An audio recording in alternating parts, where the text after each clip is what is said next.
Monday, everyone. So today we'll be talking about design aesthetics. And so let's actually kick off and talk about what this week is going to look like. And just as a reminder, let's just make sure our cameras are on so that way I can see all of your faces.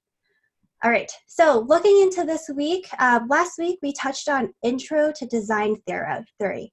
So we talked a lot about the foundation of design and how we can apply it to specifically our Build Week project that we've been working on. For this week, we're going to be focusing on high fidelity design. So eventually we'll be able to move your lo-fi wireframes into hi-fi. And we'll begin today's lesson around intro to design aesthetics. One of the hardest things to learn when it comes to visual design is being able to build an eye for it, and it takes a lot of practice. So we'll talk a lot about how to develop this design instinct, how to gather design inspiration for your work. We'll talk about why aesthetics is important. And then what will be really fun is at the end, towards our guided project, we will be focusing in on how to create layout grids and baseline grids. So there was a question that was asked earlier last week: how do I make sure that spacing and alignment is accurate, that things look good? And so this incorporating this layout grid and baseline grid is going to help with that. And then for the rest of the week, we're going to dive into common design patterns. I added a piece around design systems, which I thought would be really helpful for us all. And then towards the end of the week, we'll talk about how to design for mobile. We'll also talk about how designing for a mobile website versus a native mobile application is different from one another. And we'll dive into iOS and material design.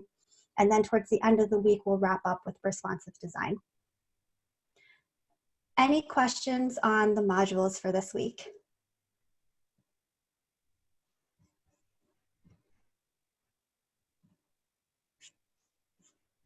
Okay. And if you have not done so already, I shared a link to our guided project. And I see, I think I had seen a duplicate in error, and I'm not sure if I had done this, but if you could just go ahead and add a page underneath here, you can just duplicate this example, add in your name, and then that way we'll all have this file to work off of as part of our guided project. All right.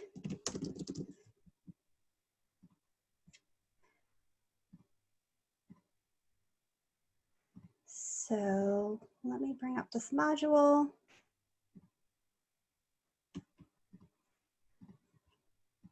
right, here we go.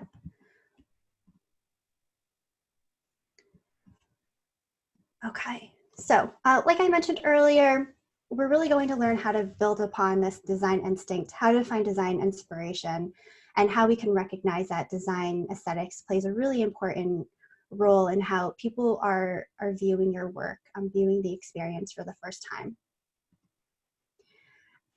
And when we talk about this terminology, aesthetics, according to the Interaction Design Foundation, aesthetics is the philosophical study of beauty and taste. From a design perspective, aesthetics is the visual attractiveness of a product. And when we think about design, or when we think about apps or websites that we've used in the past, sometimes this idea of an attractiveness bias is going to play a role when we interact with products. This means that we're naturally choosing to use things based on what we're drawn to. Our decisions are made based on its overall appeal.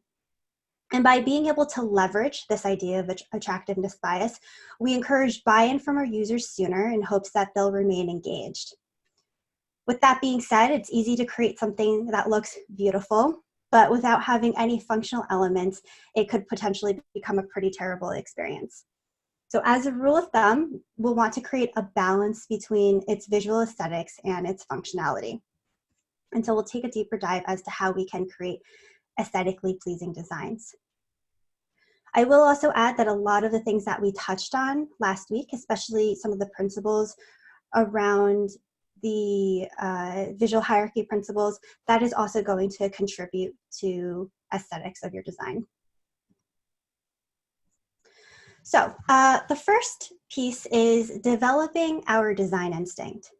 And it's easy for us to find things that we're naturally drawn to and think is beautiful.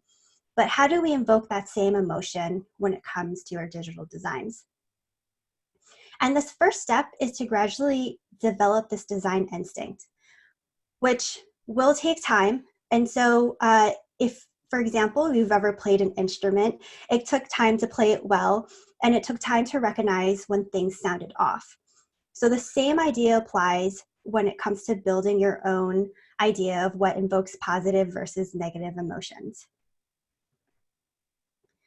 Now, the first step that we can take in terms of building a design instinct is being able to gather design inspiration.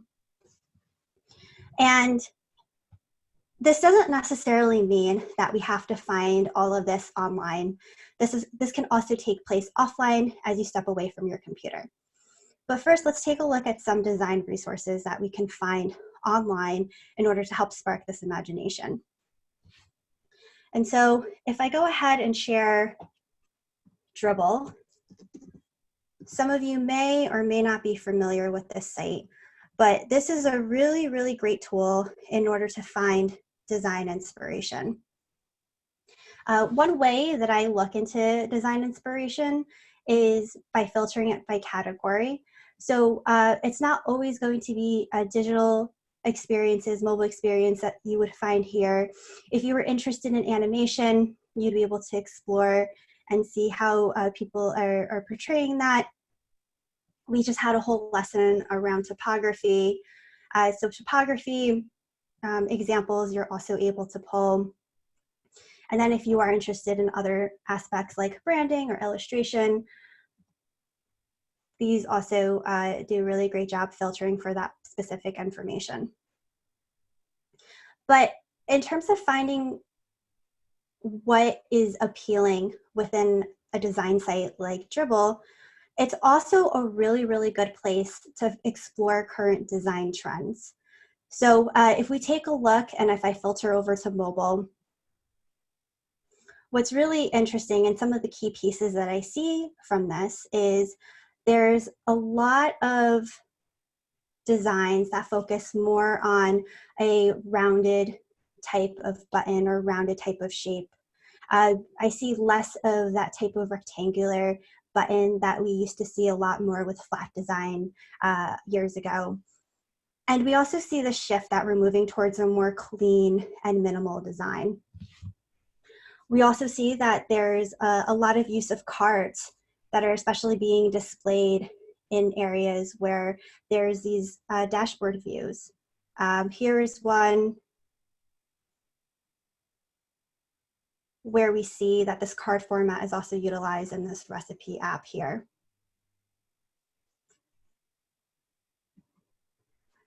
Another great resource, or another great way to look at this is also to think about visual hierarchy principles at play. So thinking back to some of the topics that we touched on last week, we could go in and say, well, how does white space play a role in the designs that we see here? We see that there's a lot of negative space in the introductory card that's shown here. Even when it comes to smaller details, for example, understanding these differences between the stocks, bonds, and commodities and cash, there's a level of white space that's also presented here. We can also take a look at the typography that's used and the different font sizes and weights that they're using to illustrate the design here. So in this example, it looks pretty clear to me that they're sticking with one typeface that they've used throughout the design to make it feel cohesive.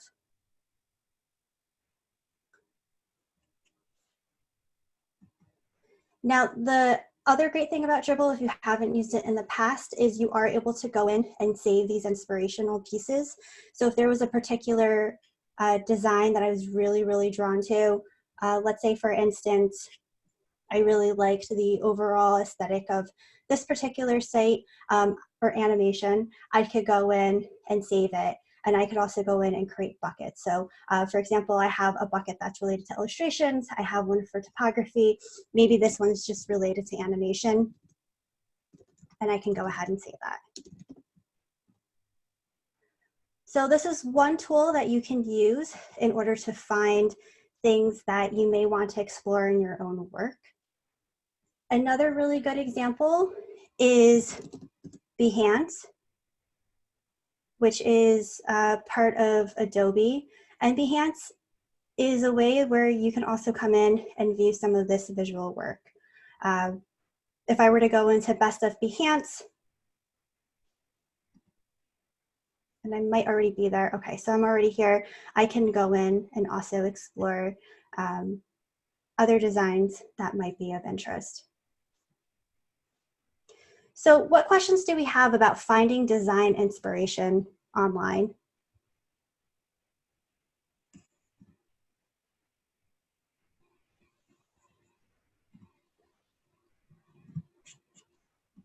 I know there's a lot of like illustrations on Dribble, right?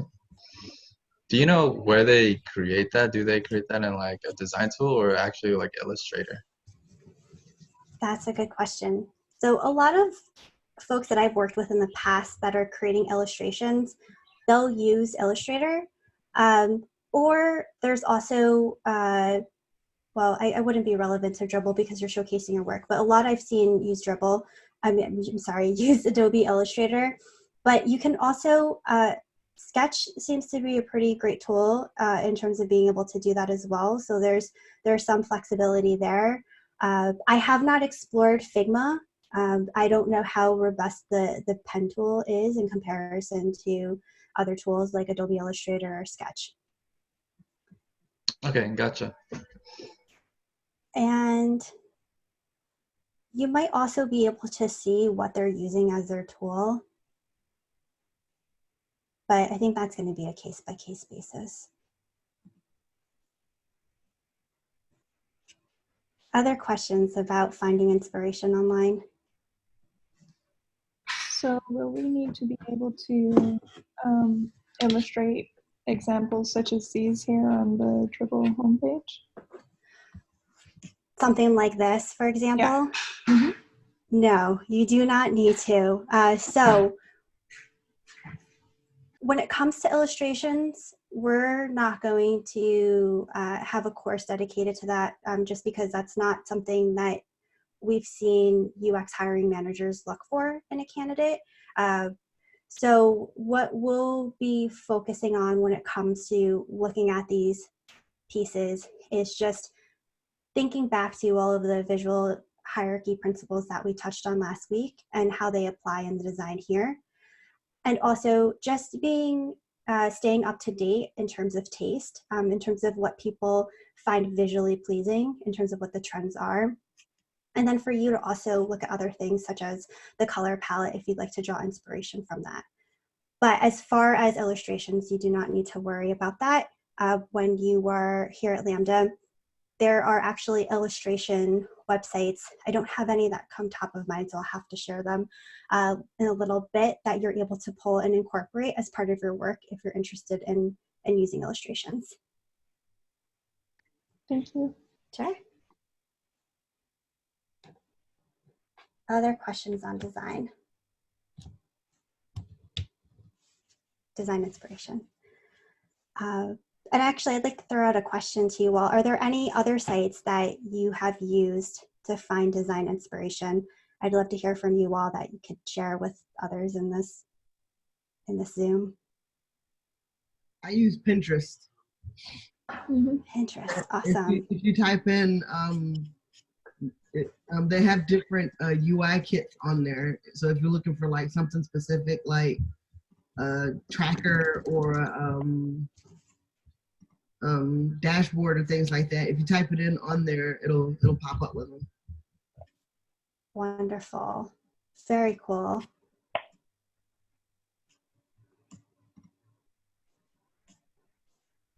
What else has other people used? I've used I mostly use Dribble. Dribble. I've used Instagram in the past. I've seen if you kind of just search through a UI hashtag, a lot of times you can see some pretty cool designs on there as well.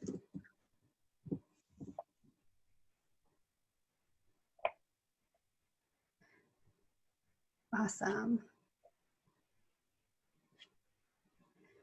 Yeah, I was talking to a student a couple of weeks ago, and he also mentioned when he first started diving into visual design, he was able to pull like mini tutorials and interfaces that he was able to draw inspiration from as well in Instagram.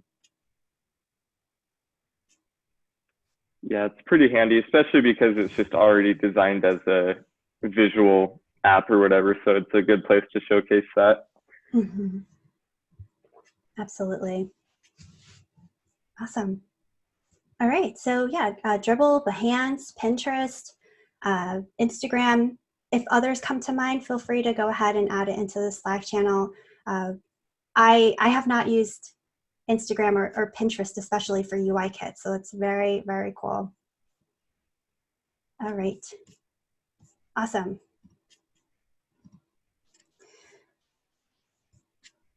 So another way that we can also find design inspiration is by stepping away from our screens.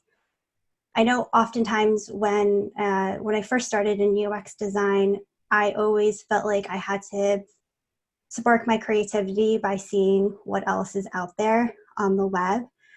But oftentimes we can find design inspiration if we just take a break and we actually step away from our screen and when we actually go outside. And last week I touched on this application, the Adobe Color app. That has been a really great tool that I've used in the past when I, for example, I'm in nature and I'm walking around and I find a particular color that really resonates with me. I use that app to pull a color palette. Another example is yesterday I was actually walking around in upstate New York, and we were in a cute little town where they had these really old bookstores that we went into, and there was a lot of old books that had very interesting print design and different types of typefaces that they were using, and all these a variety of different layouts that were presented. And so I also use that as part of inspiration when it comes to my work. You could also, oh, go on. Oh, you can go ahead. I'll talk after. Go ahead, JP. Okay. I get a lot of my inspiration from like architecture, from going outside, looking at buildings. Like just going outside, I definitely feel like there's some like really interesting shapes that I think of, and then like I want to try to do that in the design sometimes. So definitely architecture is what some of my like inspiration comes from. That's awesome. I can definitely relate to that. Being very close to World Trade, they I can't remember the architect, but there's this beautiful building as you walk off the subway or the PATH station, and it almost looks like this bone structure. So I love that you called that out. Just being able to look at these different physical forms, like different homes or buildings, that you're able to find inspiration. Very cool. Yeah, definitely. I would say another source of inspiration offline is by doing a lot of sketching by hand or building things with your hand, whether you're using origami pieces. That is oftentimes something that I do first, being able to come up with something by just sketching it on paper, just because there's going to be a real difference between trying to put it in actual software versus on a physical piece of paper. For example, when you're sketching, you don't have to worry about it being pixel perfect. You don't have to worry about picking the right color or the right typeface or using the right shade of gray. So I would always recommend when it comes to your work, when you're working on a project, start with paper first, because that is something that is disposable, that you can throw away, and that you don't have to feel like you're tied to. Cool. Other pieces of inspiration that y'all get when it comes to just stepping outside and not being in front of a digital screen? For me, when it comes to user experience, it's I look at a lot of like wayfinding. So when I'm at visit a place for the first time, I pay attention to how easy it is to find, like certain things, how to find the map, how they design their signs, text hierarchy, and their directions. That's awesome. And sometimes you find really great ones where you kind of take a step back and you're like, wow, that was designed so well. And then sometimes you see others where you're just like, I don't know what's going on. It looks like a crazy mess. Definitely could relate. Any other sources of inspiration offline?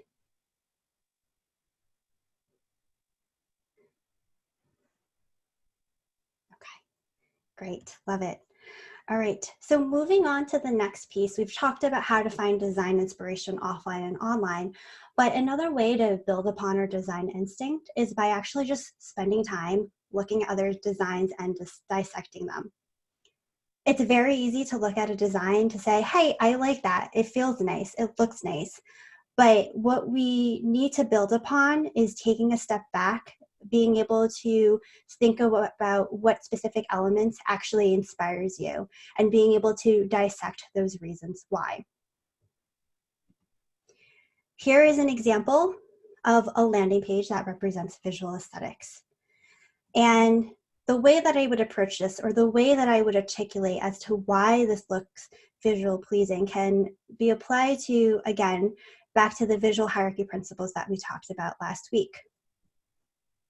So for one, we see that this website called absurd.design makes a strong use of its white space. And the large amount of white space around the small objects makes these elements seem more important. I touched on this last week. Oftentimes, we want to use every single piece of our screen when it comes to designing, but it's important that we give elements room to breathe. Another example would be that this is due to its alignment. So as shown by the red line on the left-hand side, the header, subtitle, and buttons are left aligned. They're not in this chaotic order where our saccades are moving from place to place. And because of this alignment, it's representing order, and again, creating this imaginary white column on the left-hand side. This is also helping to increase readability.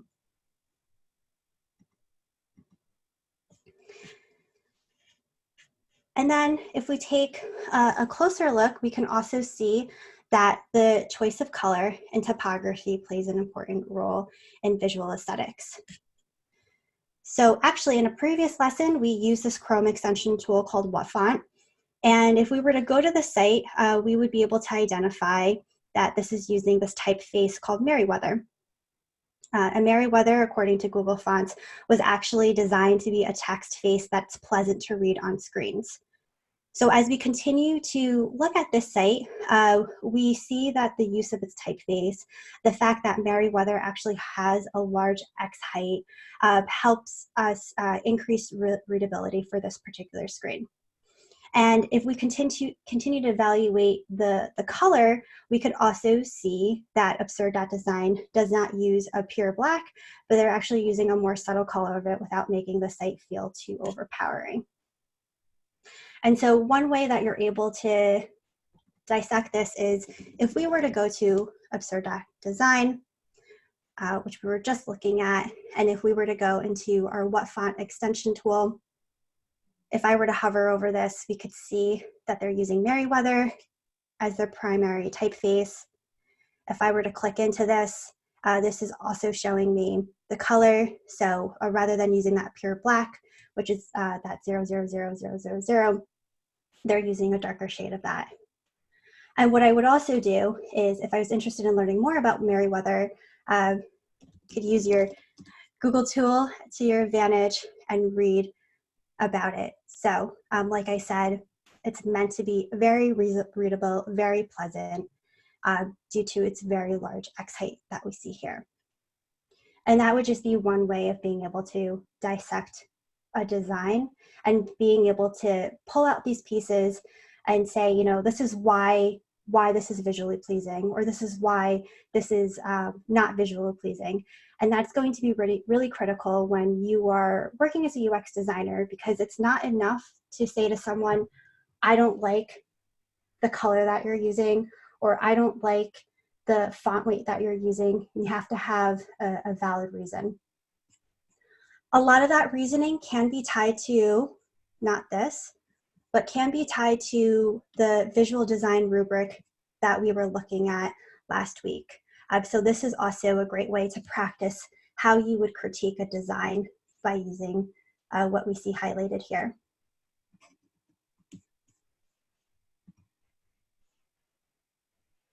Okay. What questions do we have about dissecting a design?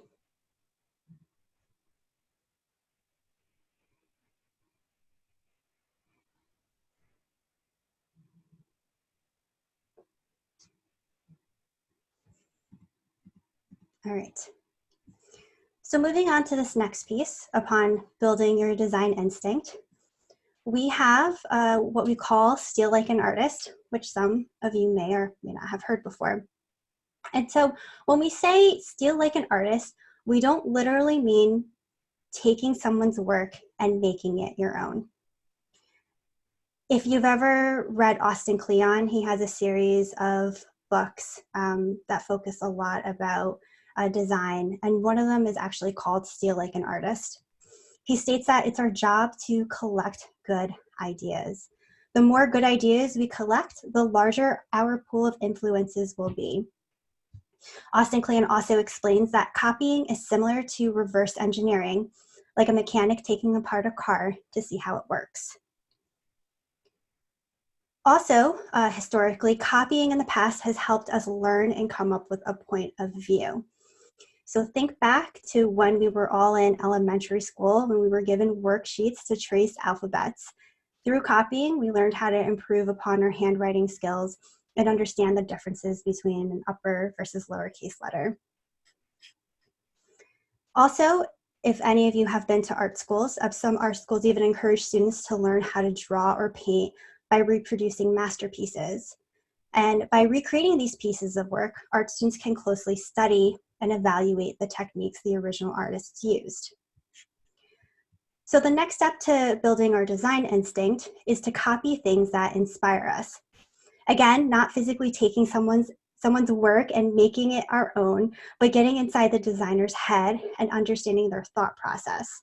And in this scenario, we're physically copying what we see in front of us to help us build a better understanding of the thinking that went behind the actual design itself. So switching gears, I'd like to actually demo what this looks like. So if we could all go into our Figma file, and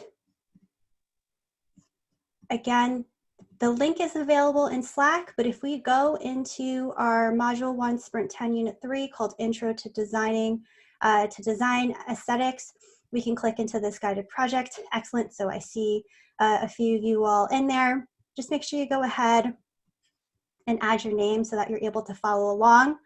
And so just make sure that you have this particular piece that we'll be working off of. Now, one of the things that I have done in the past in order to build upon my visual design skill set is exactly what we just talked about.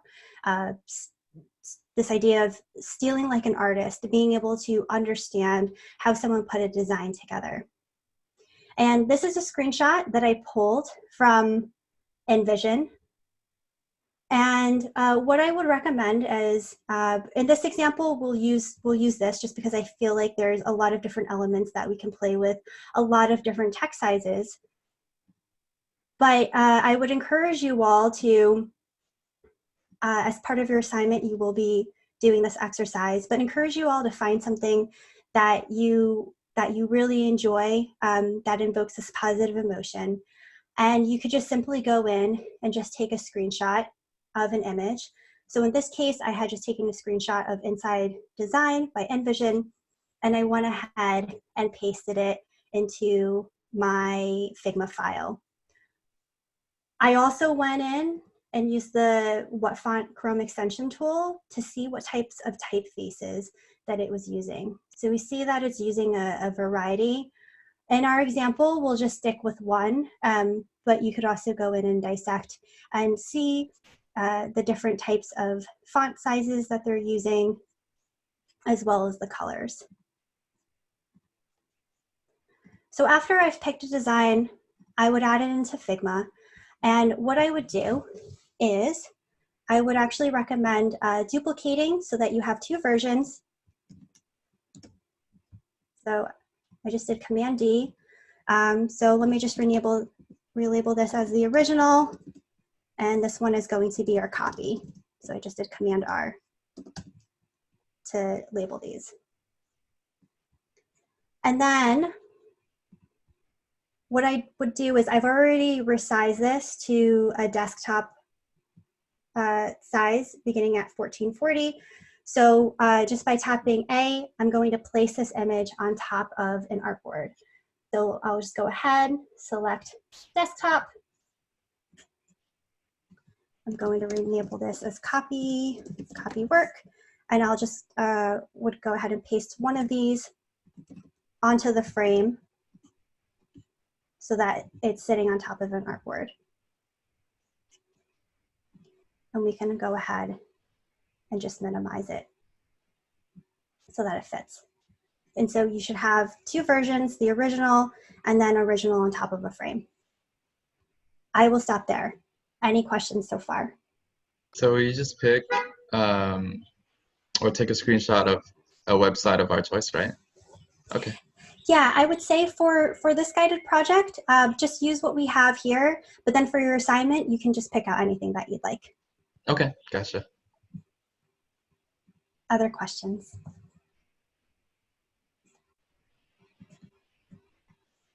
Okay. All right, so this is when we can really start going in and copying. And so what I would recommend is if we were to go to our copy work artboard and select the image, we can reduce the opacity.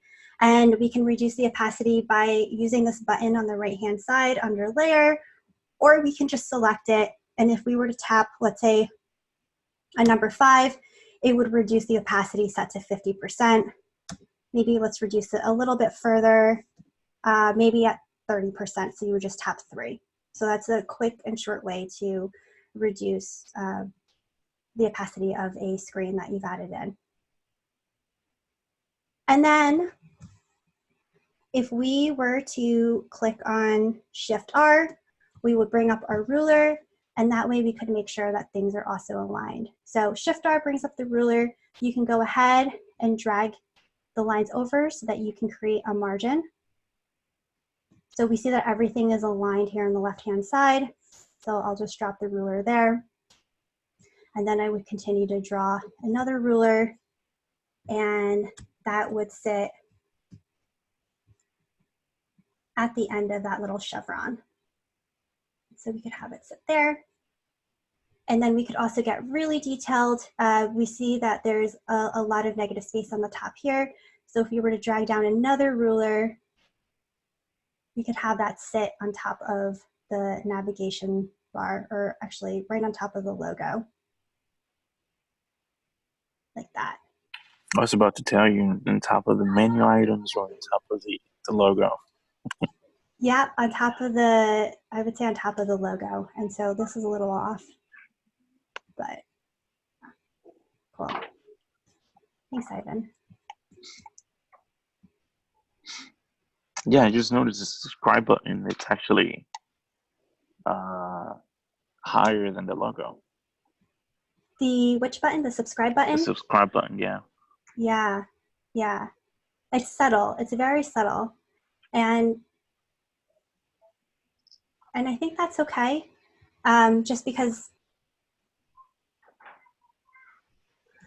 maybe it could have been the screenshot I've taken, but I think that's okay. It's not, if we were to remove this, so if I were to click on Shift R, we wouldn't see much of a difference.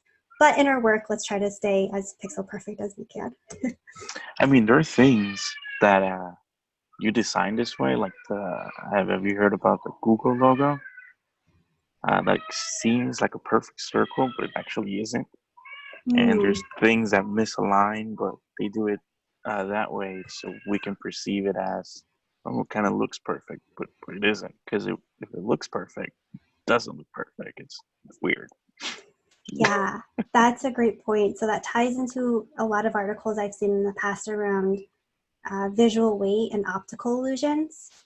And so sometimes, even though we may be using rulers or grids, sometimes we'll have to take a step back and eyeball it to see if it really truly feels balanced.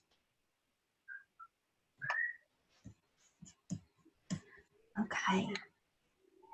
So now that we've added in our rulers, we can start copying. And there's no rule of thumb or scientific method as to where to start. But what I would do is, let's say I was interested in understanding how they put together this logo on the top left-hand corner, I would go ahead and just start tracing over it. So I just clicked on R and I just dragged it across. And so I have a rectangle that's 39 by 39. And then if I were to click into each little dot here, I can adjust its rounded corner.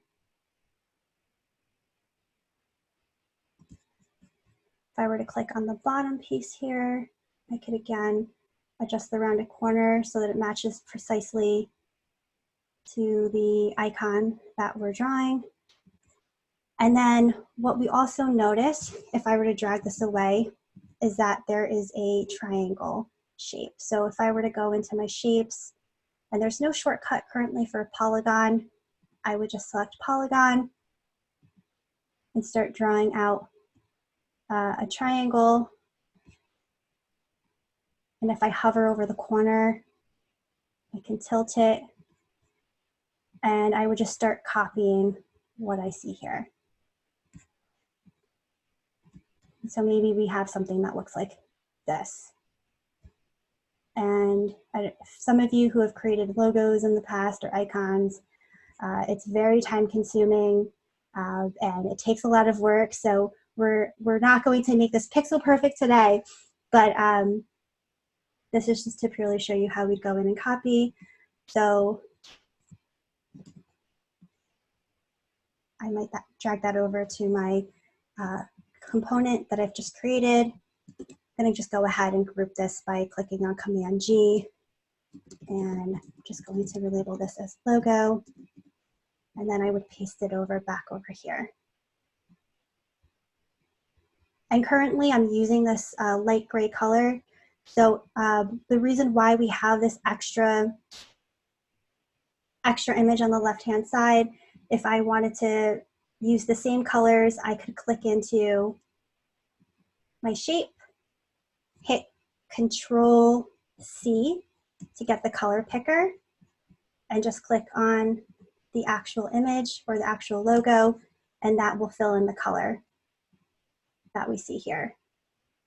And so now we have the start of what we're copying over. So here we have the logo, and then I could just continue working across. So here, let's work on the navigation bar. If I were to select text, I don't have the exact font typeface that's available that they use, and that's okay. But maybe we could use something that looks similar.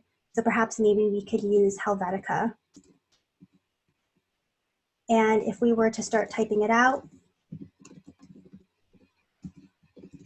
we would again copy what we see in front of us.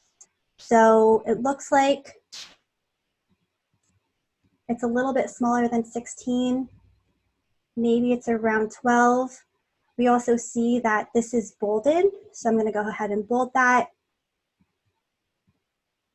All right, so we'll just leave it at 12, and I would just go ahead and copy it over here. And it may not be exact, again, because we're not using the same typeface. That's okay. And then I would drag and continue the next process. So this next text that we see here says process. I would go in, copy that, and then I would just continue across until I've completed the navigation bar. So try to match it on top. Is there a question? Yeah. I've been trying to get the square where you started in the logo to only do one corner of the radius, but I can't seem to snap onto one corner specifically. To have one corner with a rounded side? Yeah. Mm-hmm. Yeah, let's take a look at that. So if I click on R and I were to drag this, if you were to select this, and I believe you can tap return, you're able to select one of these corners, which will highlight, and then you should be able to adjust one side through there. All right, I'll give it a Yeah, give it a try right now. Okay. Return. Yep. Cool. Cool. Yes. Yeah. Thank you. Sure. All right. Awesome. Okay. So just continue building this off. So we have inspiration. Then we have teams.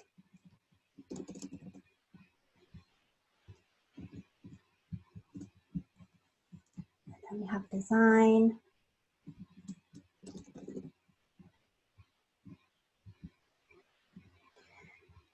And what we start to notice is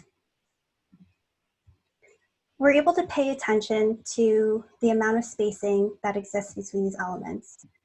So they might not be exactly even, so we can go in and fix it. So it looks like they're using, let's say we'll use about 21 pixels in between.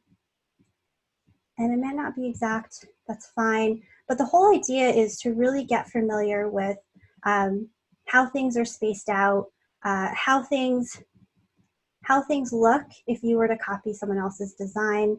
And so if we were to go into our copy work and actually hide the image by clicking on the eyeball, we can start to see this come to life. We can start to see that our copying is actually pretty similar to what we see here. So I'm just going to click that eyeball again so that will show up. And then we can continue building upon the rest of the items here. So we could work on the text that's below the logo.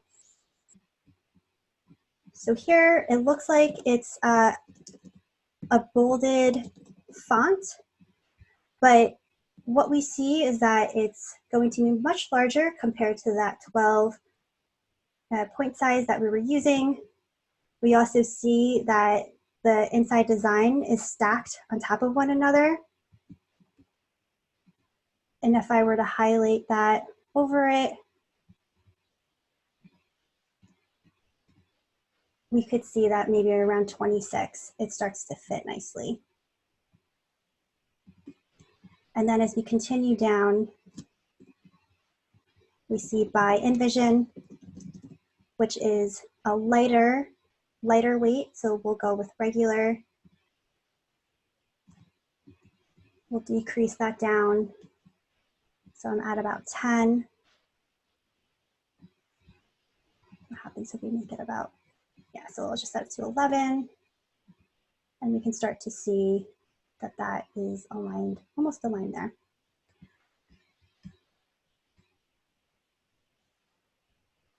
And then let's work on one more section. So let's say we wanted to create the shape. So we have basically every shape that you see is just made up of shapes. So we don't necessarily need to worry about the illustration at this point. We're just curious about how things are structured in terms of the amount of space that's given. So a way to create the shape is, as we can see, there are basically two rectangles attached to one another. So I would just draw one rectangle here, draw another rectangle here, and there is a function if you were to select both of these rectangles where you're able to combine them. If you click on this top here, you get into something called Boolean groups, which is really useful when it comes to creating icons. And you can select union selection. That basically means that they will combine both of these elements into one. So right now we see that these are separated. Even if we take a look at the left-hand side, these are two separate layers.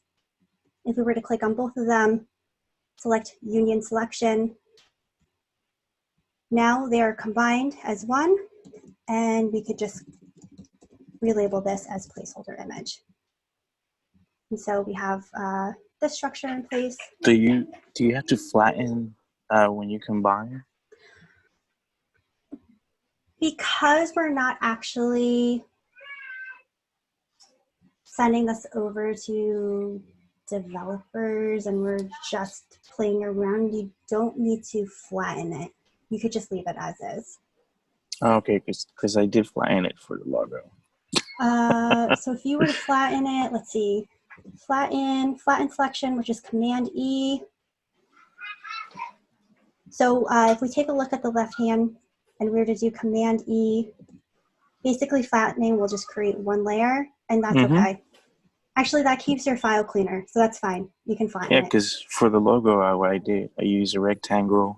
I did what's that called? The polygon? The corner radius. Oh, okay. So I put the corner radius like that, and then I put the polygon, subtract it, and then flatten it, so it's all in one layer. Oh, cool. Awesome. So you basically took this, selected this half moon shape, and you went into subtract? Subtract, yes. Cool. And then now that's just one picture. If you put it bigger or smaller, it would, keep the ratio. Exactly. Awesome. Well, yeah. Whoa. If I hold it. Cool. Yeah. So Boolean operations, which I think is good that we're reviewing today, because this I don't think was touched on in earlier classes that you've had. They are really, really great when it comes to icons. And so like what Ivan had pointed out was a better way of putting it together. So it's a little messy just because I didn't quite align the white polygon against this component here. So I would have to go in and fix it. But there's ways to be able to create this so that you're able to go ahead, and if I were to flatten this, Command E, it would just be one layer that you can use like this. Thanks, Ivan. You're welcome. Cool. All right. So then let's continue and we'll build off. So we see here the InVision uses a variety of different font sizes. So for their section, they actually have it in a different color. It's almost their accent color that they're using. They have it in all caps, and then they would focus on the title of the article as well as some subtitle text. So we could start building this off here. So I would go in, write out design systems, and as we explored last week, once we select the text, if we were to go into this, click into these three little dots, we could actually just title case it or uppercase it. So we'll click on this guy and it's automatically uppercase. So we do not need to worry about manually making everything uppercase or manually making everything lowercase. We have this tool that we can use. So this looks a little bit smaller. So I'm just going to decrease it in size. It also looks like it's bolded. And so that seems pretty good. If we want to have that pink come through, again, we can click on Control-C, hover over this guy here, and we'll be using a very similar color to what InVision is using. And then lastly, we have this really, really big block of text. So we could come in here and start writing. And again, so it's already defaulted to being uppercase. So I would just go back in here and have to go back to lowercase. And I would just write out, actually not lowercase. You want to go into title case. All right. So designers, And, oh, what am I doing? Okay. Ignore all that, click on the minus button as typed. All right, so as typed, designers and developers, what does that say?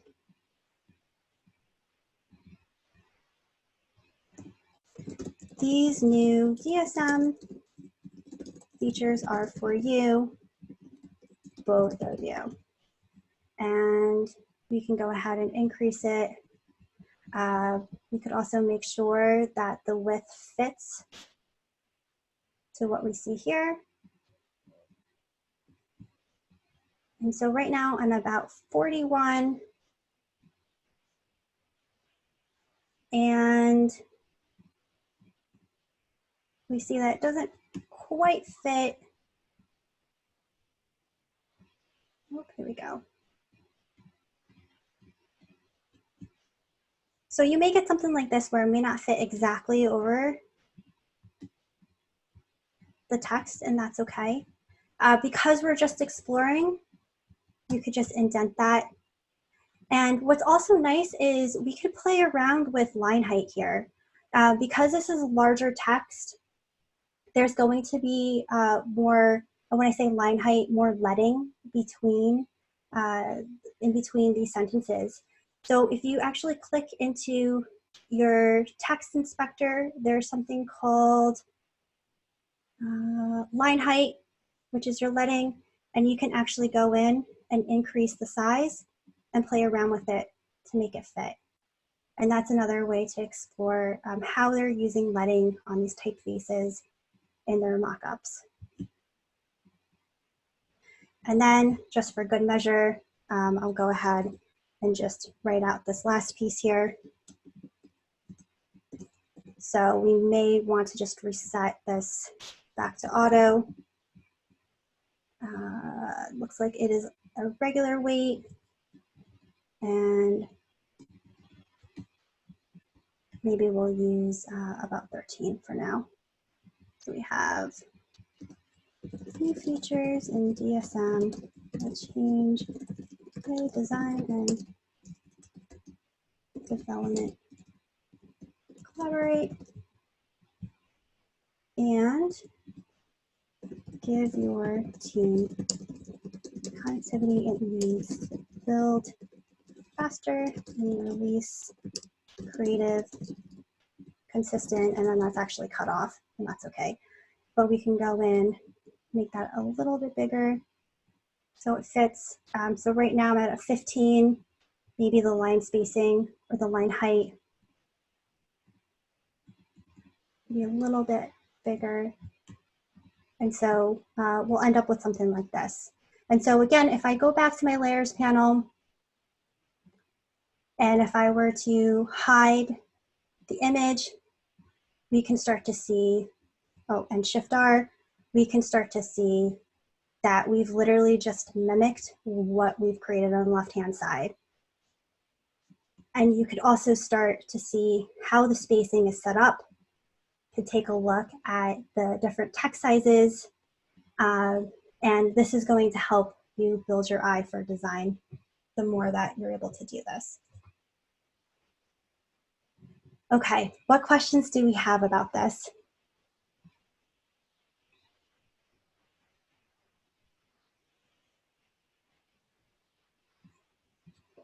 Has anyone in the past actually done this before?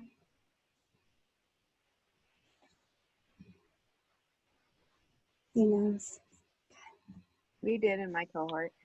Oh, cool. That's awesome. Yeah. And did you find it helpful?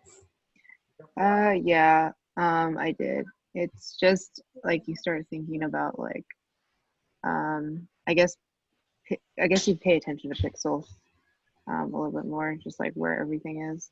It was actually a sprint challenge where we had to replicate something pixel perfect, and yeah. Cool.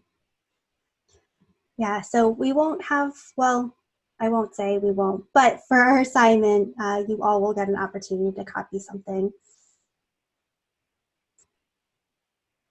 All right.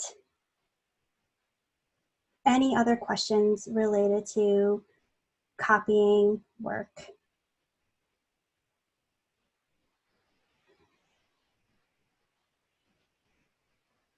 Okay. All right, so let's do this. Let's take a 5-minute break before we start talking about copying and grids. All right, see you back in 5 minutes.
All right, welcome back. Okay, so let's move on to this next piece.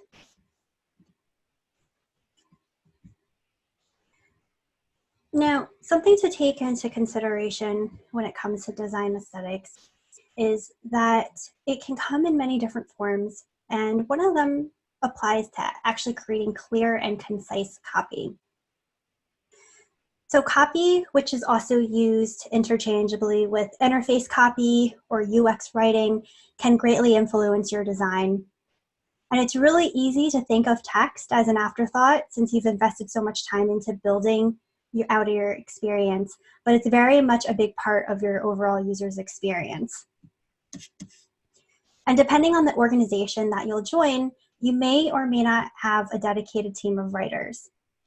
That is something that has happened to me in the past. I have worked in a large corporate organization where we had copywriters, and then in another organization, we did not have copywriters.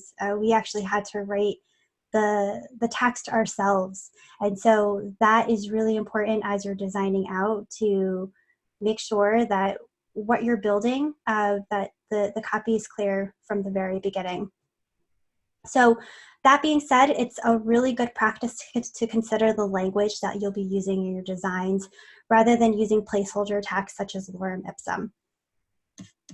And I think we can all relate to this. Perhaps maybe just thinking of Gabe's example from earlier today where there were signs that maybe didn't have the right language or maybe it was confusing, or maybe there was an experience that you had where you were trying to fill something out and there was an error message that didn't make sense. Or perhaps maybe you were on a website and you were trying to find something and you had a really difficult time doing so because the language that you saw in front of you didn't quite match up to your expectations. In reality, the words that you use in your interface can make or break the experience. Unless you've had a lot of practice in the past, writing clear and concise copy can be hard, and it might even be intimidating to know where to begin, but that shouldn't overwhelm us. So let's talk about how we can craft great copy.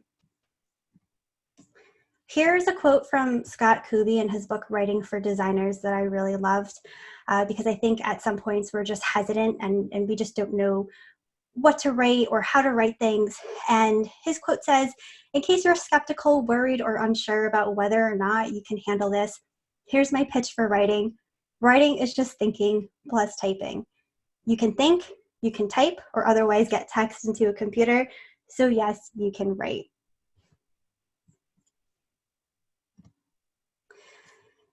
So here are a few tips in terms of crafting great copy. And the first piece is just writing quickly. If you try to create something that's 100% perfect, you'll never get it done.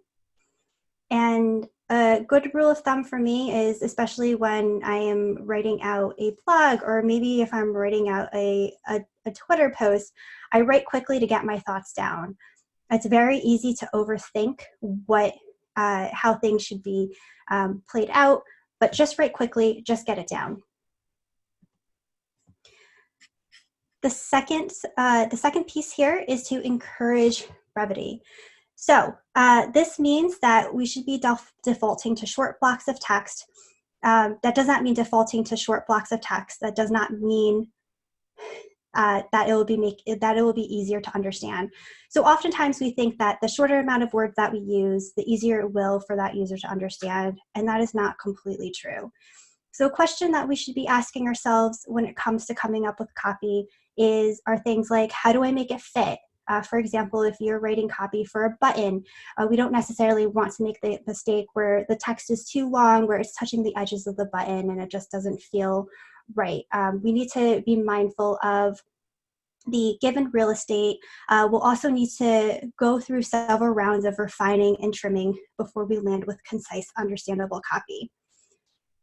That is something, again, that has happened to me in the past. Just because you come up with clear and concise copy, that does not mean that what you create for the first time is going to be the final copy that you'll be using. It's really helpful when it comes to usability testing that you are able to test what you're writing to make sure that people understand what they can do on your screen. And even more, there are going to be times where you might spend a whole week just working on copy in itself, where you continue to refine to see what makes sense and what doesn't make sense. The other tip is to just read it out loud. So after you've written your copy, read it aloud or actually have someone else read it. Find areas where you trip up and see if there are revisions that could be made. Sometimes what we write down on paper when we actually read it out loud sounds very different. So that is a really good practice. Also, if you get stuck, I would also recommend that you collaborate with other designers on your team or other stakeholders. I have found that it's hard to come up with clear and concise copy. You're also taking your own perspective and adding in what you think is going to be understandable by the user. But UX design is all about collaboration and teamwork. So if you do get stuck, reach out to other team members, have them take a look at it and see if it makes sense. Even in the work that you're doing day to day, focusing on your Build Week project, ask your TLs, ask someone in the channel, what does this mean when you read it out loud? For not being specific, that could create a very, very confusing experience. And then this last tip that we have here is make sure that you are proofreading. Details matter. And if you haven't noticed, details is spelled incorrectly. So make sure that your designs don't contain any typos. This can distract stakeholders who are looking at your work. And even worse, this could be implemented as part of your final design, which could erode trust with your users.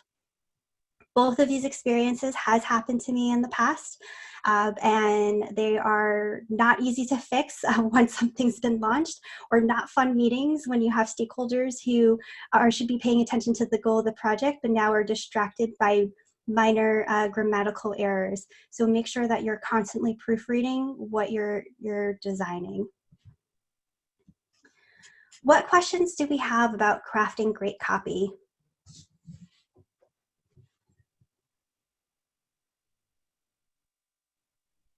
Do you have any sources you can share that we can kind of build upon? Yes, I have a book that I recommend that I will share. I also like to refer back to MailChimp. MailChimp has their own voice guide that they use that is really helpful. And so I will post both of those resources at the end of the lesson. And if there's anything else that comes to mind, I will also share that. Thank you. Sure. Other questions about writing great copy?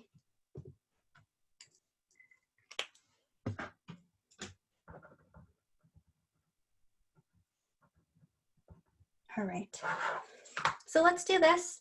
For the next 5 minutes, let's focus on finding a visually aesthetic website or mockup and providing 1 or 2 reasons related to the design principles that we learned last week, since a lot of these do touch on design aesthetics. So let me go ahead and post this in the channel. And for the next 5 minutes, find a website or mockup that is visually aesthetic, and be sure to write a couple of bullet points as to why that is, without using words like, well, it just feels nice or it just looks nice.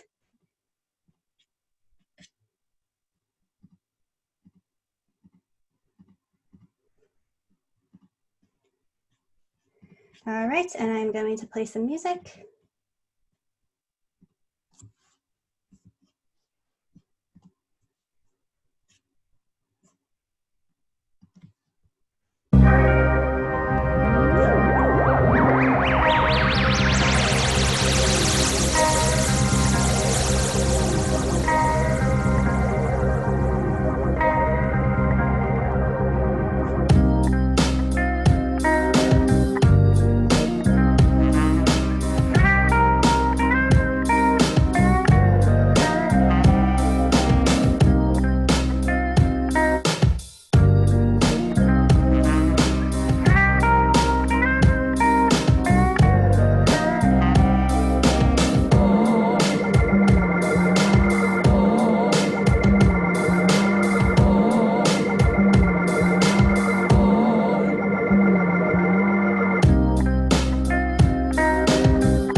let's take a look at what people have. So I'm going to stop sharing.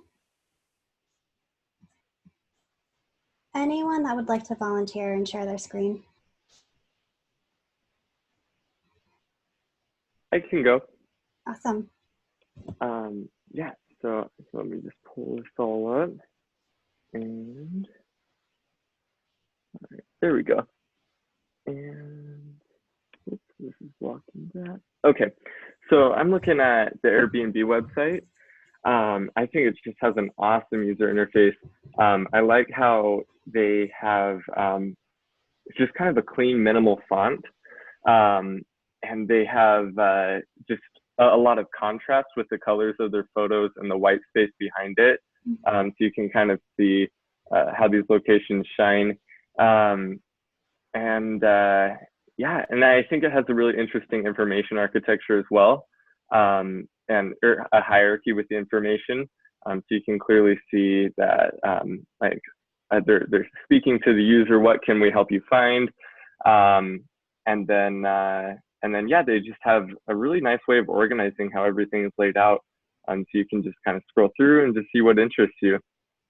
So yeah. Awesome. Thank you, Josh. So two things that stand out here is there's a lot of information, but the way that they break it down into cards, it doesn't seem as overwhelming and the sections are separated out. And the second piece is I'm loving the introducing animals on Airbnb experiences. So that's something that I'm going to have to check out. Yeah. All right. Thank you, Josh. Yeah, sure thing. Would anyone else like to showcase what they've found and some of the visual hierarchy principles that align I'd like with to it? share mine. Sure.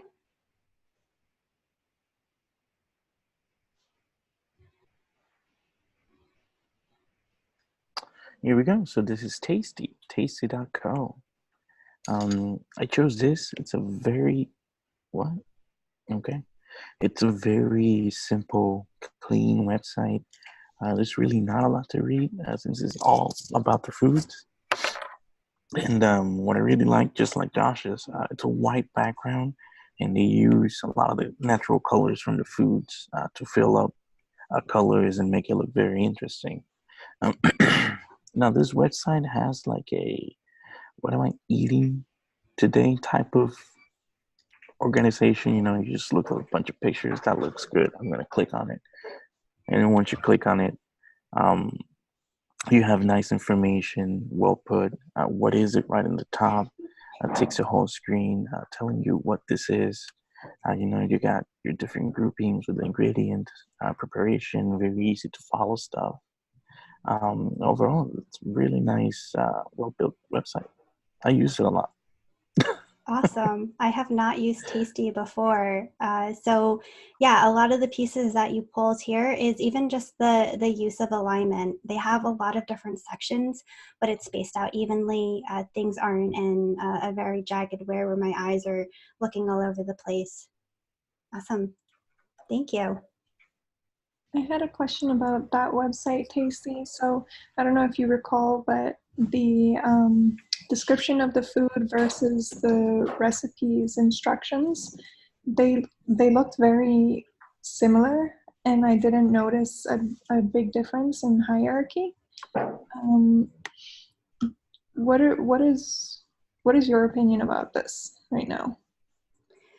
So as you were talking, I was trying to pull it up in mine, but thank you. Thanks for pulling this up. So what were we specifically looking at? The name? So the description of pastelón in Puerto Rico, that section versus the instructions or the preparation instructions. So the difference between the two, I guess it's not as visually different in my opinion. And I felt like it all just looked like a lot of text at first. I wanted to know what your opinion was about this. Yeah. So I would say that if you look at recipe websites, there's just always a lot of stuff that's taking place. I do think that there's opportunity in making it cleaner. So the way, you know, if I were to look at this for the first time, I'm okay with this visual appearance only because they highlight the name of the food, which is a much bigger font size in comparison to the rest of the sections. So when I'm looking at it for the first time, I see that they're focused on this type of Puerto Rican dish.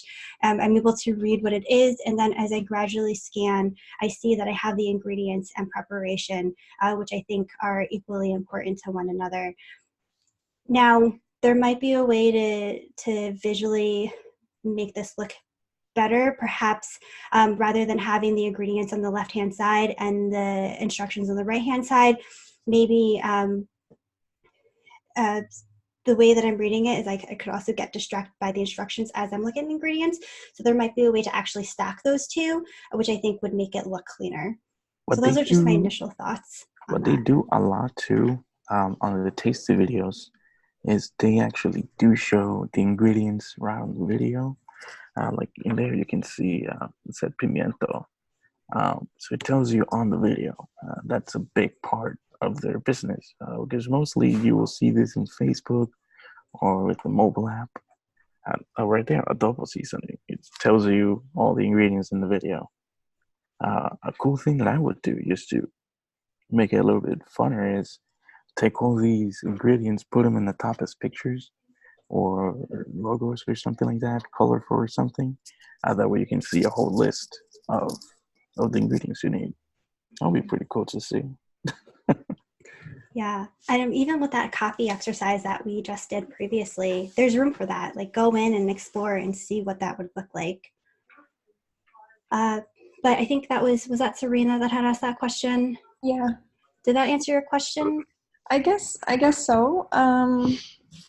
I was just thinking that it was a little overwhelming, and probably what I would have done was change the color or saturation of the preparation text to kind of give it a different, I don't know, somewhere it just felt like a lot of the same. Yeah, I hear ya. So actually, this tool might work.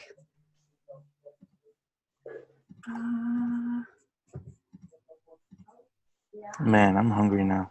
I know. Yeah, I see animals and then I see food. And we have a half hour left. So, Serena, I think there's a really neat tool that I have to look into it, but there might be a way for you to actually physically go in and change the color so that you can explore and see if it actually You can really use separates it. the developer tools, F12, I think.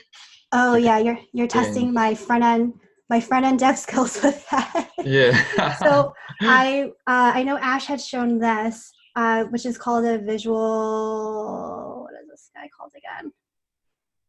Visual Inspector tool.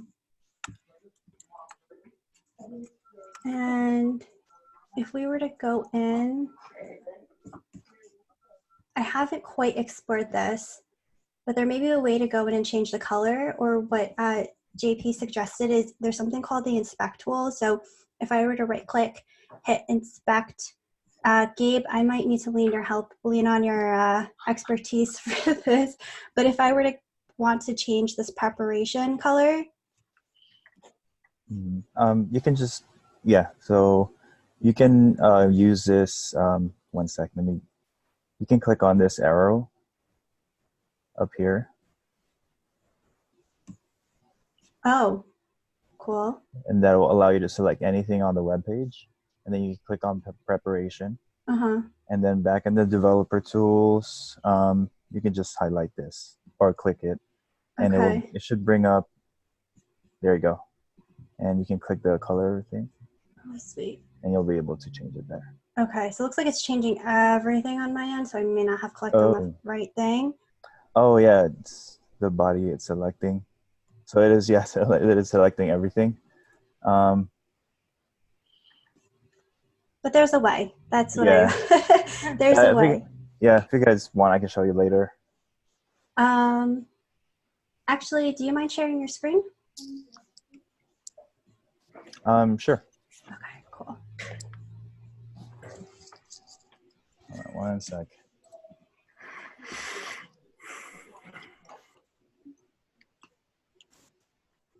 And I just posted the link in the Slack channel. Oh, okay.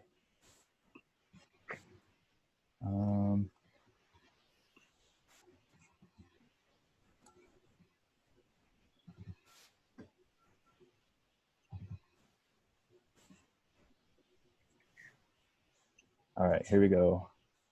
So you can just like right click. You can still, you don't have to like highlight it. You can just like right click on it, inspect, and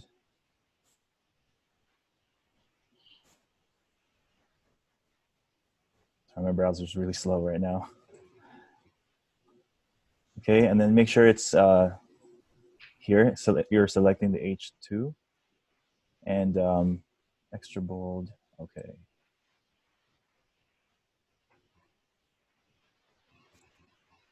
Oh, okay. Well, the way they have it set up is that the entire body is the same color, so you have to individually like code it in here. Okay. So yeah, it's a little bit of a, so you can do like 666, for example, maybe not the best color. Okay. Cool. And yeah, you can see the text changing. Okay. Or if I want to make it red, there we go. It's changing all the other H2s, but that's how you would go about it. That is cool. Is that right on Chrome? Yeah, yeah. You can also pull it up by like if you're on Windows, Control Shift I, and it will open it up. So you can even yeah, you can even change the text. You can change the nav color, and you can do a lot of things with it. My guess that's just your practice, right? You can't save it. No, you can't save it. Okay. Wow. Yeah, cool. Thank you, Gabe. So yeah, the point of that is if there's opportunities to change what we see in front of us to see if there's a better way to visually display things. So I know that was like a really quick demo, and I put Gabe on the spot to do that. So thank you, Gabe. But yes, I love that Serena had pointed that out. So anything that you're looking at, if there is a way that you think it could be displayed better, explore. And the more that you're able to articulate that, the stronger you'll be able to build upon your design instinct. Awesome. All right, so just switching gears, just because we only have half an hour, I want to get into grids. So this is, I think, going to be really, really exciting to go over, just because I think that using a layout grid and a baseline grid is going to make your designs more aesthetically pleasing. And so first we'll touch on something called a layout grid. And a layout grid is a flexible grid. It helps you create balanced designs. It helps with enhancing your visual hierarchy.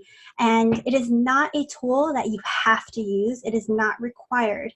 But when it comes to creating designs, it can serve as an excellent backbone to make sure that your components are structured.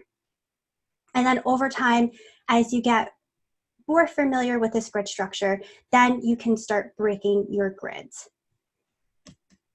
So to understand how to use a layout grid, we have to understand the differences between a column, a margin, and a gutter. And we have some examples that are listed here. So this first one is a column. The column are going to be these pink columns that we see in front of us. And this is where the content is going to be placed. Now, you may be wondering why there are 4 columns here. So the number of columns is going to be determined by your breakpoints. So your breakpoints is basically a predetermined size of your device. We'll talk more about breakpoints when we get into responsive design later this week. But I'll give you a tool that you can use to determine how many columns that you'll be able to use for your mockups. The next one are gutters. So gutters are going to be the spaces in between the columns. This is to help separate content. So content does not live within the gutters. You may have content that overlaps it, but this is going to help separate distinct components. And I'll show you all an example as to what that'll look like. Then we have something that is called margins, and margins are on the left and right hand side of the screen. We've been working with margins a lot lately just by adding a ruler into our designs. And in terms of layout grids, the most common framework is going to be a 12-column grid because it can be easily divisible by small numbers while allowing you to have evenly spaced columns. This provides a flexible way for you to be able to organize information, and it's also important to keep in mind that the number of columns will also be driven by your content. Now, we'll talk more about design systems later this week, but each design system will have a set of standard breakpoints to maintain consistency across screen sizes. But for this particular module, we'll reference Material Design's breakpoints, which I'll show you all again as we get closer to the tutorial piece. Now, the next grid is that we can also use to align things horizontally is called a baseline grid. So this is to maintain vertical rhythm, basically meaning that we're able to align things in a way when it comes to placing elements horizontally. Oh, sorry, vertically. Am I getting this confused? Horizontally. So if we think back to our topography lesson, a baseline is going to be that imaginary line that sits below a line of text. And we can use baseline grids to make our font sizes and line heights feel cohesive in our designs. Again, baseline grids, just like layout grids, are not required, but they are also really great in terms of making sure that your components are structured and feel cohesive. For example, like I said, we'll be referencing Material Design, and Material Design follows a 4-point baseline grid for topography. So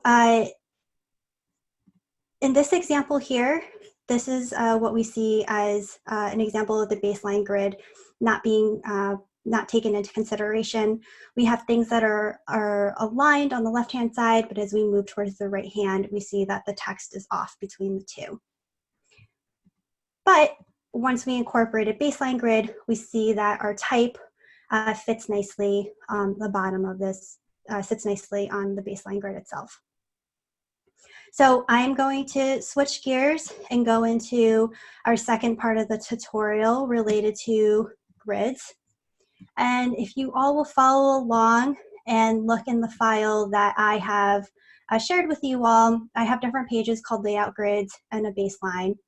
And just make sure that you have this Flutter sign-in. We'll be just working with one example today. And I also have what you see here, just a reminder of the differences between the columns, the gutters, and the margins. So we'll start with our layout grid, and just make sure you copy and paste this in, or maybe you already have a Flutter sign-in that you've worked on from last week. And what we'll do is we're going to reference Material Design.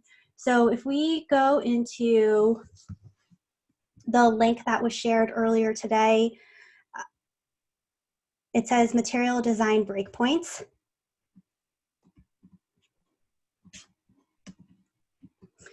We have a breakpoint system that we can follow. So let me drag this over. So if we take a look at our design, currently I don't see that link. The Material Design Breakpoint. Oh, let me repost it. Here you go. Thank you. Sure. So if we take a look at this particular screen, we set it up where the width is 375 and the height is 667. The way that I would take a look at this breakpoint system is this breakpoint range is going to identify the width of your screen. So right now, the width is 375, which is going to sit in between 360 and 399. So I would start here. And I would refer to, this is going to tell me the number of columns that I should use. And it's also going to refer to what the margins and gutters are going to be. So I have 4 columns, the margin and gutters are going to be 16. And if I go back into my screen, in the inspector panel, there's something called a layout grid. So you're going to go ahead and you're going to click on it, and it will automatically default by adding a grid. So we can easily go in and change that by clicking on all of these little dots. There is a drop-down menu on the top called grid, and you can just change that to columns. And if we refer back to the breakpoint grid, right now it's defaulting to 5 as the number of columns. But if we refer back to our grid here, we have 4 as columns and 16 as margins and gutters. So I would just go ahead, change this count to 4. And then for the margin, that's 16. And for the gutter, that's 16.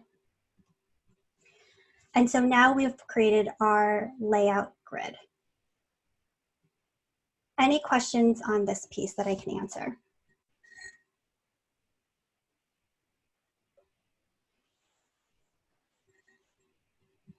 No question, but my guess is now the first name and the second and the last name boxes, you just edit them with the grids, right? Yeah, we're going to fix this all up in just a bit. So things are looking misaligned right now. So the next thing that we'll do is build upon our baseline grid. So I have examples here, again, that we were referring back to. But in order to create our baseline grid, we'll go back into our layout grid and we can click on this plus button. And because material design follows 4 pixels for their grid, we can click on the dots, adjust this to 4. And now we have this grid where it's aligned to 4 pixels. So each one of these individual blocks that we see here is 4 pixels. And then the way, again, we would define this, this layout grid is we have our margins, we have our gutters, we have our column, which is where our content fits. Any questions about creating a grid?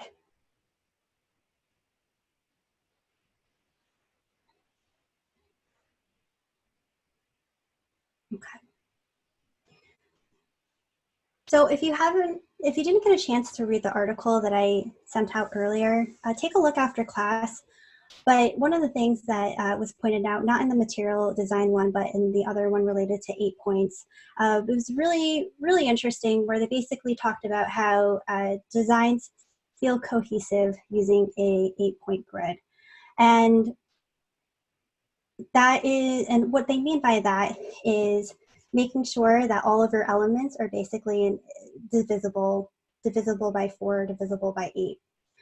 So the way that I would go in and clean this up is if I take a look at, if I ignore my grid and I can hide it, let's focus in on the column layout. So right now we have our Flutter sign-in that is sitting on this column, which is fine, so we'll leave that there. But what we start to notice is this text input field, and this is actually bleeding into our gutter. So I would go in and I would adjust it so that it doesn't sit on the actual gutter itself.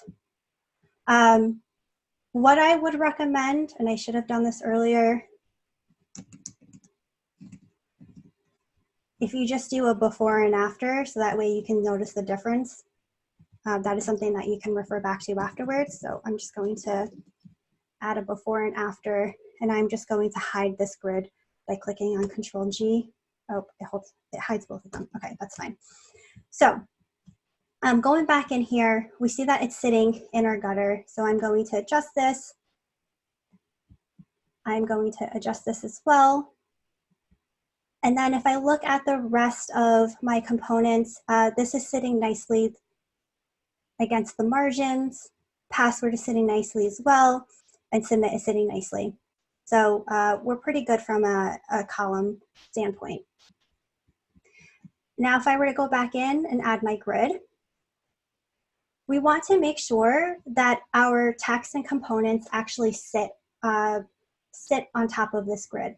So for example, if we take a look at our Flutter sign-in, we see the baseline, which is highlighted with this blue line underneath the text. And currently, we see that it's sitting exactly on a grid. So that looks fine. What I would do differently, let's say if this piece of text were to sit outside or below this line or above it, I would just make sure that it was aligned. Then I would go back and let's take a look at the components. So the components here don't exactly sit on a line itself. So if I were to double click this, and adjust it. So let's say I were to bring that a little bit closer in. So now I have it sitting about 40. Then we can see that it's sitting exactly on these lines versus this, which seems a little messy. So I will just go in and adjust these all to 40.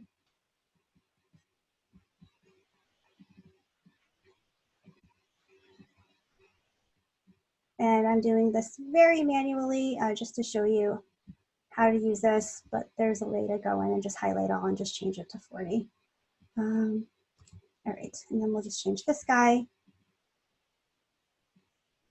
All right, for consistency, and then we'll change this button too for consistency. I mean, we could leave it as 44, but we'll leave all the buttons to be 40. And then if I were to take a look at the text, the labels for all of these text fields, we could see that there are some that are sitting on this grid, and we have some that are sitting on this grid and some that are not. I also start to notice that we have about 12 pixels of space in between the first name and the last name. So maybe I would go ahead and explore what that could look like if I were to bring it down to be 8 pixels apart. So go in, adjust that to make sure the baseline sits right on that grid.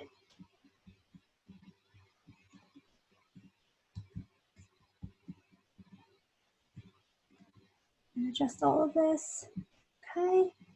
And then we could also take a look at the spacing in between. So we have about 20 pixels there, 20 pixels there, and that's all right if we were to leave that there. So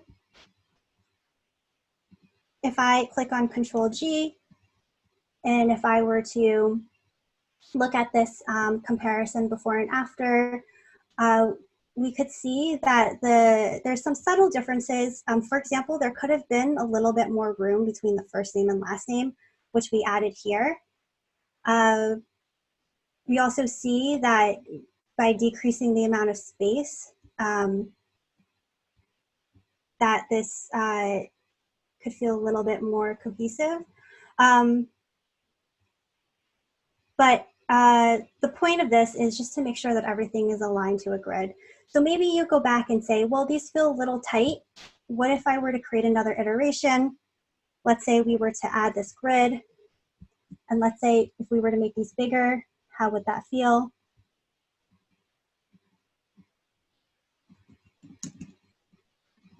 So this is 44.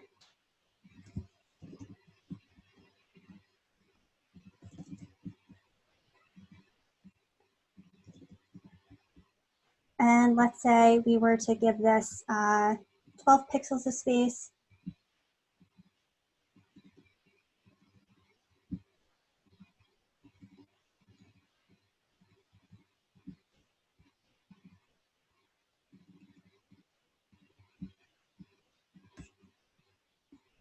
Okay.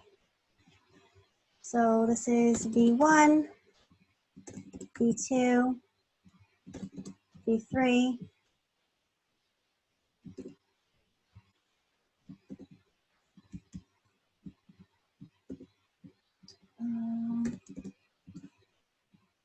What's going on here?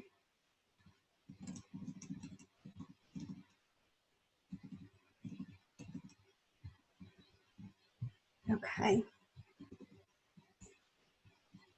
All right. So here again, you can see that it's a very subtle difference. This actually feels really small. All right. But we can play around with this grid to make sure that things are aligned. So I would actually say, I'm going to remove my V2. I actually am thinking that the V3 looks better just because the text input field is big enough to enter text in. The amount of spacing between the two doesn't feel as tight compared to this example here. And just like that, we've made incremental changes to our design, but making sure that it feels cohesive because we're using a layout.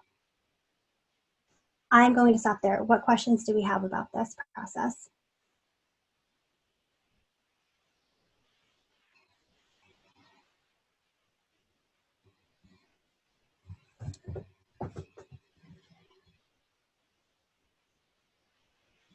I have a bit of a question.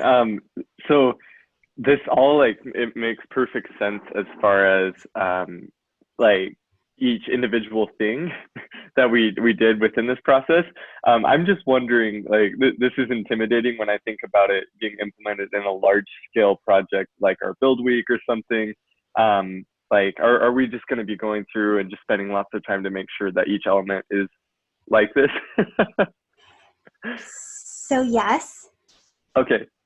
but you have the next 2 weeks to make sure that everything is cleaned up.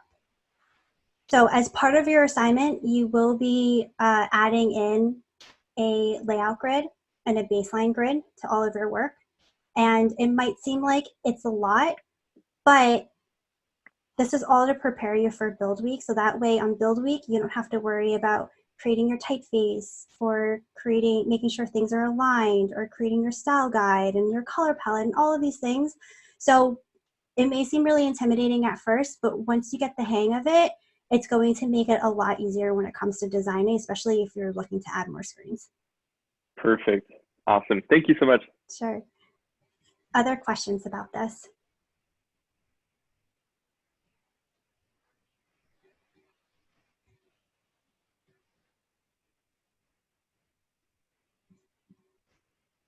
Okay.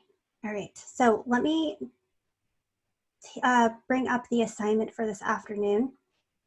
And so that is available under Design Aesthetics, and you go into Project. So you can click on Intro to Design Aesthetics. And we'll continue using our Build Week project for our assignments. The first one is we're going to create a layout and baseline grid for your Build Week project. So refer back to Material Designs Breakpoints. We have a link here to determine the number of columns for your designs. And just remember that breaking grids will come with time as you get more experience designing. Then, based on this layout and baseline grid that you've created, you're going to create another iteration of your Build Week project by making sure your components align horizontally and vertically to your layout and baseline grid.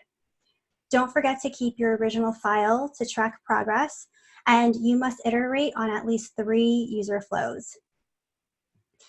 What I mean by user flows is it does not mean that you're focused on 1 screen or 3 screens.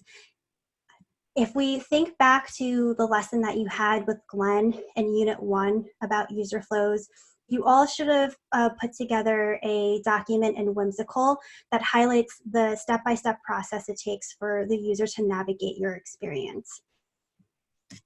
And I have the link here in case some of you might need a refresher as to what that looks like. But when it comes to designing, everything that you've learned in the previous unit builds up to what you'll be building out in 2 weeks. Meaning we shouldn't be just arbitrarily coming up with screens and designing them. They actually need to follow a flow. And so what I mean by user flow is one example of a user flow could be, this is the sign up process, or this is the sign in process, or this is a way that somebody would be able to add their contact information, or maybe this is a way that somebody would be able to delete. What's another good example? Somebody that would be able to add their profile information to their page. So when it comes to building out these flows, make sure that you're referencing Whimsical so that they make sense. And that way you have a structure, that foundation already in place. Any questions on the assignment so far, or any clarification on what a user flow is?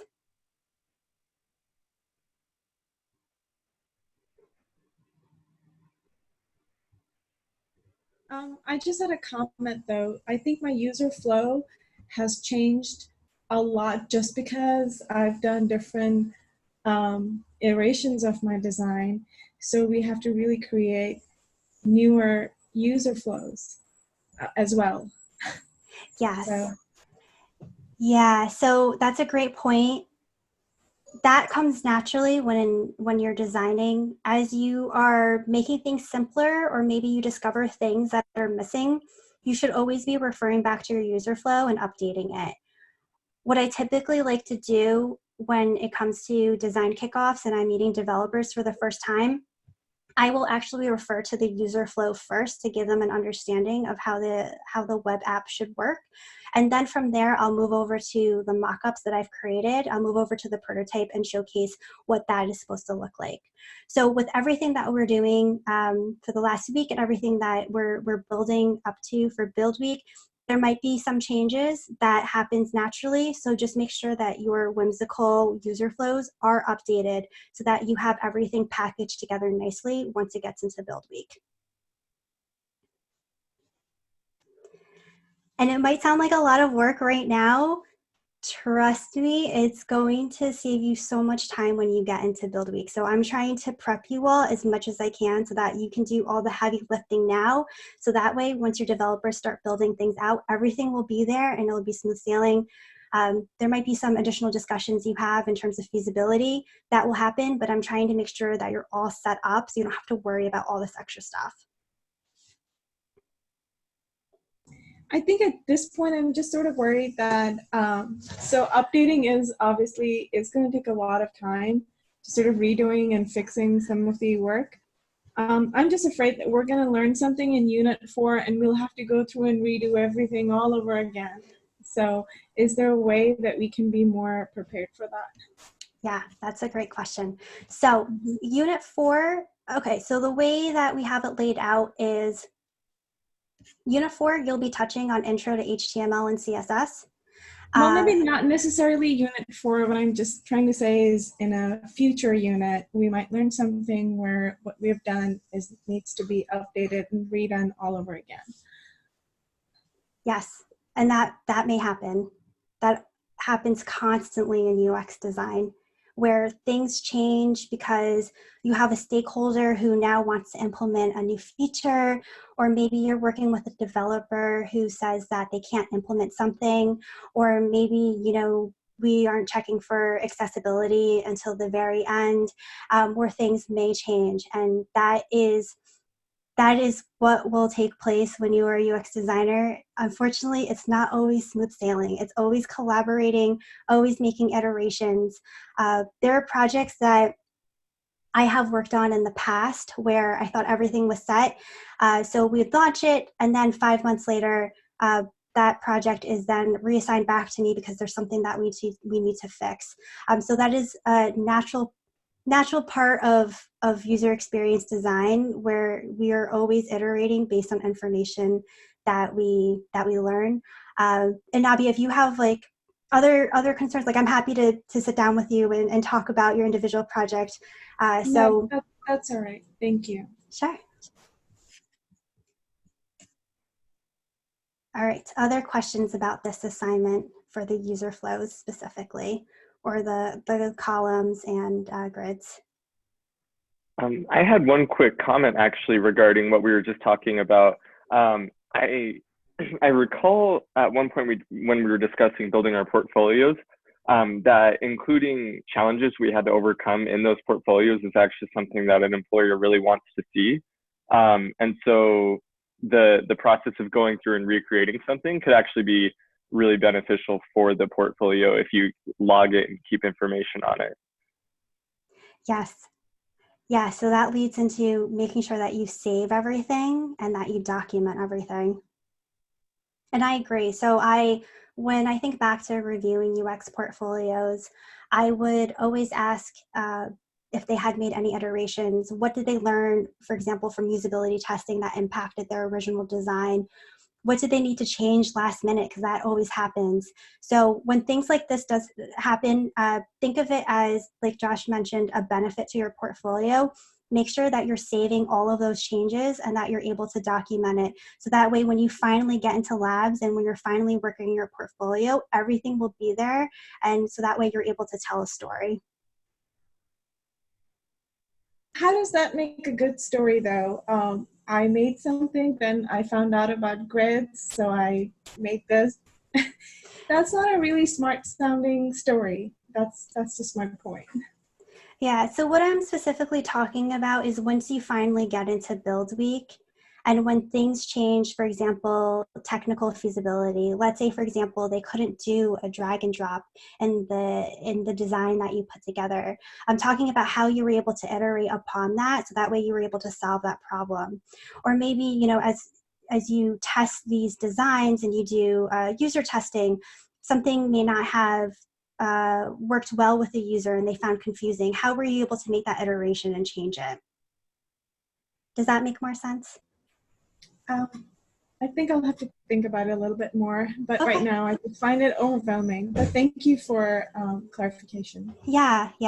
And I totally get it. I know it could be overwhelming. I've been there before, but I am here to help you all. So if you have questions, just let me know. I'm happy to answer it.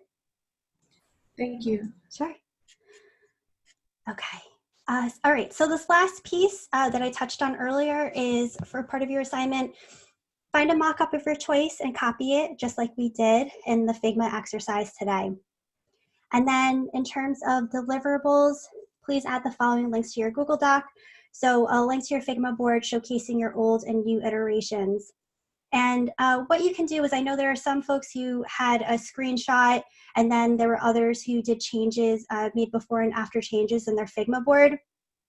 So I have an example. You do not have to use this, but what has been helpful for me to track changes is literally listing out a before and after, or even if you just want to paste in a screenshot of your older iterations, so that way we can go in and easily compare and contrast. That works too. But if you could keep everything in a canvas, that would make it really, really easy for us. And then just a link to the mockup that you've created. And then if you do have extra time, these are things just to be mindful of as we're getting closer to Build Week. Things that we talked about, like copy. So I'll share some extra resources after today for you to take a look at. Prototyping out your screens, because that is also going to uncover whether you need to make additional screens or make modifications to your user flow. So if you have extra time, that is also part of your stretch goal. And then just continuing to make sure that your file is organized. If we look at the rubric, we have a layout grid. So making sure that your designs follow a layout grid from Material Design's breakpoint system for at least 3 of your user flows. And then these are just pulled from the visual design rubric. This is what we were looking at for our sprint project last week, where things are just spaced, not arbitrarily, but they make sense in terms of proximity. Then making sure that you have a baseline grid, so you can use a 4-pixel or 8-pixel baseline grid, again, for at least 3 of your user flows. And then Steal Like an Artist. So this is making sure that you are creating deliverable where you're copying a mock-up. Attention to detail. So these 2 are going to stay with us because they're going to be really important. So making sure that there's no spelling or grammatical errors, and then that your file format continues to remain clean and understandable when someone looks into it. What questions do we have about the assignment or the rubric?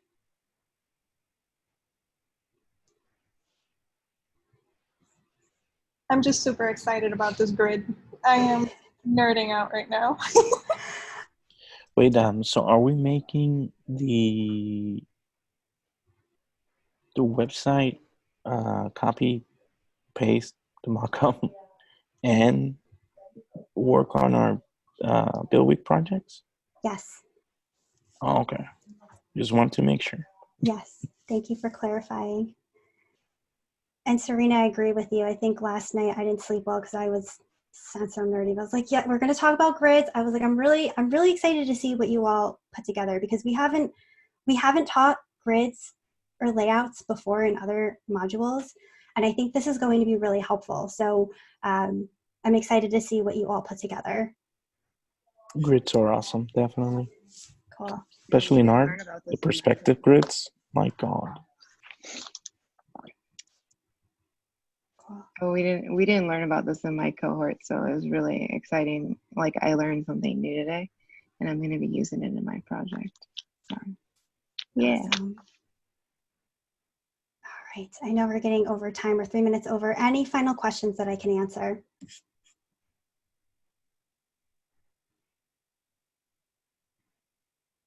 Okay, all right. So last thing, I am going to open up Calendly so that you are able to set up office hours with me. So that will be posted tomorrow or later this week, so that if you'd like individual feedback, or you just like to talk about your project or things that are going on in your UX career, that way you can set up time with me. Happy to go over any questions that you have. So I will share that as soon as I set up my schedule. All right, awesome. Well, great job. I look forward to seeing all of your work tomorrow morning, and I will see you all tomorrow. Thanks, everyone. Bye.